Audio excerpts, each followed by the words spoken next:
मैंने अध्येता कोश नामक एक आंदोलन हिंदी में शुरू करने की बात सोची, क्योंकि मेरा अनुमान है कि मानक हिंदी कोश को छोड़कर, जिसमें थोड़े से प्रयोग हैं, और किसी कोश में आपको किसी शब्द के किसी अर्थ के लिए प्रयोग नहीं मिलता है।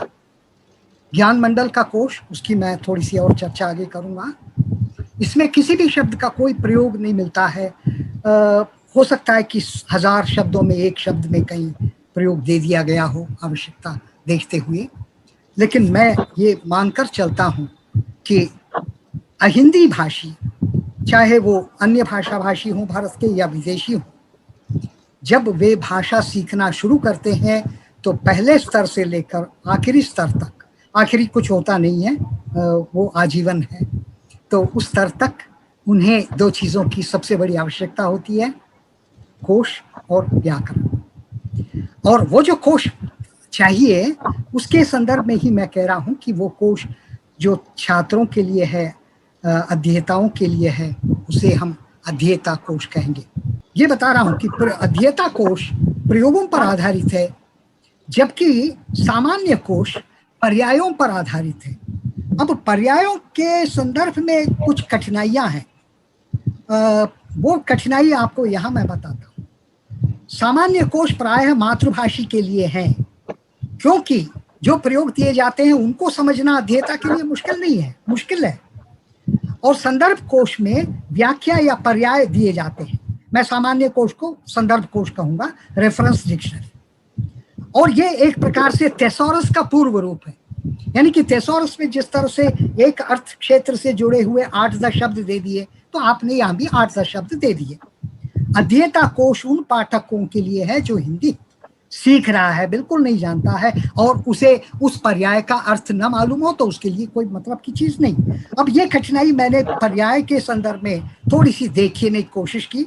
मैं ट्रिनिडाड गया तो वहाँ के अहिंदी भाषी, अंग्रेजी भाषी ट्रिनिडाड निवासियों को पढ़ाने लगा, और उनको पढ़ाते समय मैंने अनुभव किया कि उनके लिए विशेष प्रकार का कोश बनना चाहिए। उस समय तक तो यही कोश उपलब्ध थे, कुछ लघु कोश, कुछ मानक हिंदी कोश वगैरह वगैरह, ये वो देख नहीं पा रहे थे। तो मैंने ये भी अनुभव किया कि अगर बहुत छोटा बच्चा कक्षा में अगर शुरू करता है तो उसे भी कोश देखने की आवश्यकता कहीं ना कहीं पड़ सकती, या कोश देखने का संस्कार उसमें पैदा होना चाहिए। तो मैंने चित्रकोश, बालकोश, लघु छात्र कोश और छात्र कोश, इन चारों की मैंने परिकल्पना की। चित्रकोश में केवल 250 शब्द हैं, हर शब्द का एक चित्र है, उसका एक वाक्य है।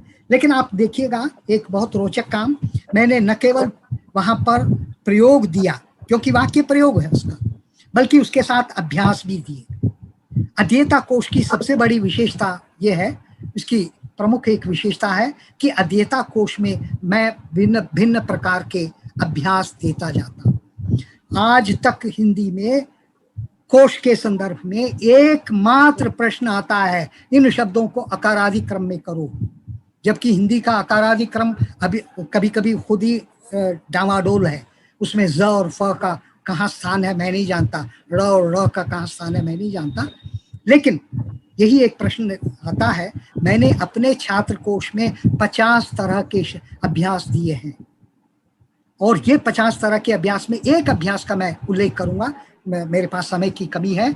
मैंने दैत्याकार शब्द दिया, क्योंकि मैंने एक जगह बेलनाकार आदि, शंकु आकार वगैरह, ये कुछ शब्द मैंने सिखा दिए, और दैत्य शब्द मैंने सिखा दिया। अब मैंने दैत्याकार शब्द देकर उससे पूछा कि क्या ये हिंदी का शब्द लगता है, क्या इसका अर्थ आपके मन में आता है। इस तरह के भी अभ्यास मैंने दिए हैं, अत्यंत रोचक अभ्यास, आप देखेंगे तो प्रसन्न होंगे। और ये अभ्यास मैं चित्रकोश से ही शुरू करता हूँ। चित्रकोश में मैं वर्तनी का अभ्यास दे रहा हूँ। मेरा शब्द है बालक, मैंने एक शब्द दिया उसके साथ बालक, बलाक और बलका, और मैंने कहा कि ये जो मूल शब्द है वो कौन सा, या इनमें से कौन सा मूल शब्द है, उस पर ठीक का चिन्ह लगाओ। और इसी तरह से बाद में भी मैंने इन शब्दों को वर्गीकृत करने की कोशिश की। मैंने कहा कि फलों के शब्द इकट्ठा करो वगैरह वगैरह। तो छोटे बच्चों के लिए जिस प्रकार के अभ्यास चाहिए वो दिए, बड़े लोगों के लिए जो अभ्यास चाहिए छात्र कोश वो मैंने दिए। और ये मैंने कहा कि अध्यापन के साथ मैं इसे जोड़ रहा हूं। मैं कोश बनाने की मेरी पहली प्रेरणा यह है कि मैं भाषा का अध्यापक हूं और भाषा सीखने वालों के लिए जो जो उपादान चाहिए उन्हें जुटाना मेरा काम है।